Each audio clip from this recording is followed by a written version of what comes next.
business of promoting a virtuous life as they see it, or promoting fairness in the economy as they see it, or promoting democracy around the world. They can only do it in one way, at the sacrifice of liberty. That is why that program has to be rejected. We have to restore the principles of the founders of this country and restore the Constitution.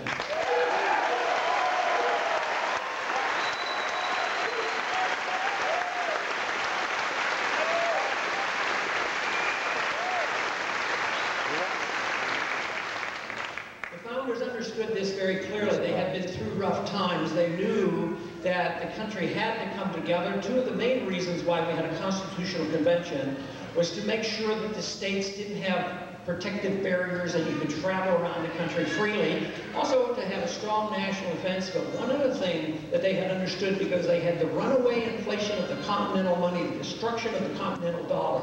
So therefore they came up with this provision that only silver and gold should be money, never paper money.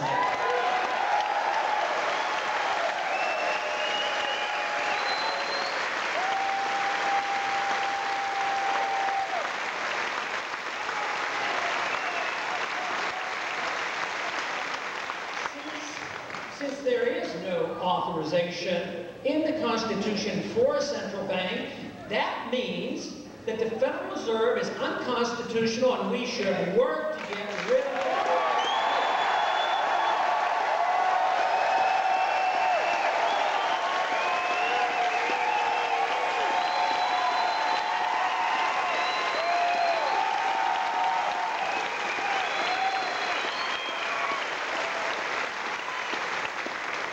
One thing that I'm proud about in this campaign is that the responses and the supporters understand the monetary issue.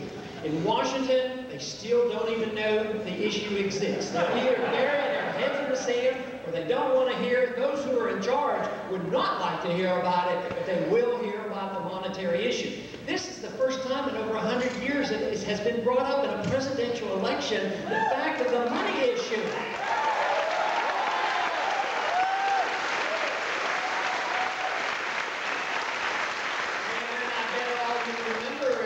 When Jefferson thought of the first national bank, he got rid of it. Yeah.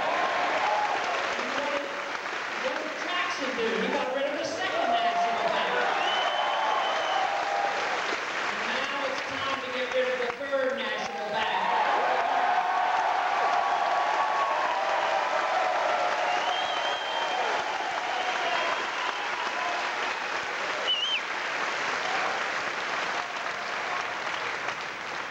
I have brought it up in the debates, and I bring it up constantly. I've been bringing it up ever since I ran my first election in 1974, and I talk about inflation being a tax. Of course, Bernanke doesn't agree with me. He's always arguing with me. And when I complain about the inflation, he says, don't worry, we'll take care of it. We're concerned about it also. But inflation is the increase in the supply of money, which is done by a secret bank for the benefit of special interest, powerful financial people in the world. And this is done by diluting the value of your money. It's a seductive tax. It's immoral and illegal, and it eventually destroys the economy. And unfortunately, we are moving rapidly to that point where our dollar not only will be in trouble, but it will be in a serious jeopardy of totally collapsing. That is why we have to reverse this trend. Yeah!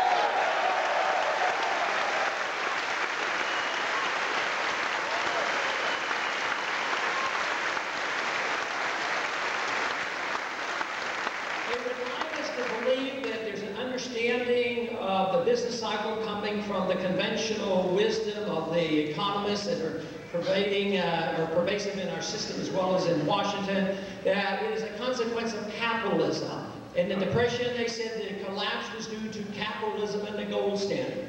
The collapses, the financial bubbles come only when there's artificially created credit, artificially low interest rates, a lot of malinvestment, a lot of excessive debt, too much government interference, and it inevitably leads to a collapse. So So right now, we have seen a couple. Just in recent days, we've seen the collapse of the NASDAQ bubble, the collapsing aspect of the housing bubble, and soon we might have to deal with the total collapse of the dollar. But I'll tell you what, I believe we have answers for this. They're not that difficult. We can find it. We can find it in the ideas of freedom and the limitation of government power by just following the Constitution.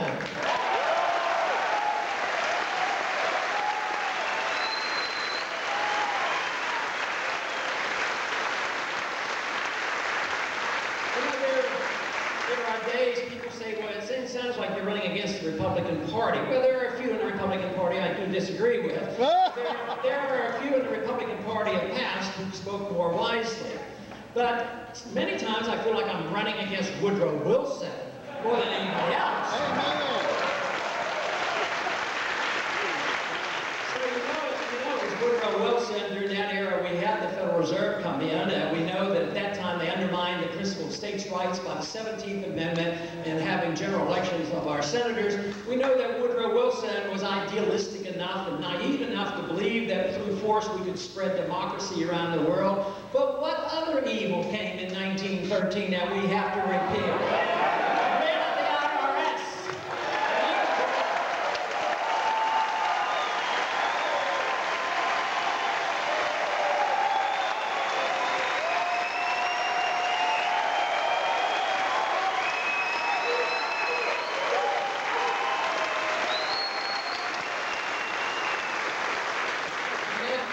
Sure the IRS doesn't come back, we repeal the 16th Amendment and not let that repeal. But it's the principle of the income tax that is so evil. It is based on the principle that if the government can have a tax on our income, it makes the assumption that the government owns us. They own 100% of our income and they give us permission to keep a certain percentage. So the rejection should have been immediate on principle that even a 1% tax on anybody was wrong. So today, of course, is out of control. It emphasizes the fact that they own us, and in a free society, the responsibility and ownership of one's life remains with the individual, not with the government.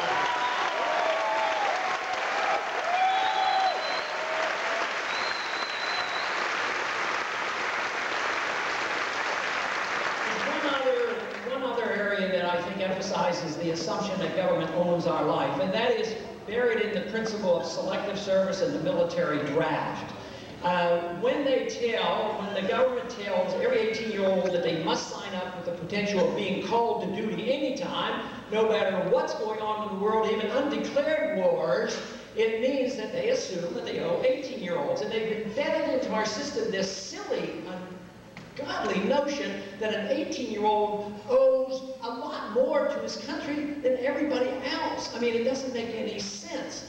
You know, if our country ever became truly threatened, which I'm not anticipating because we are so strong, nobody's going to invade us, but the whole idea that there has to be the potential of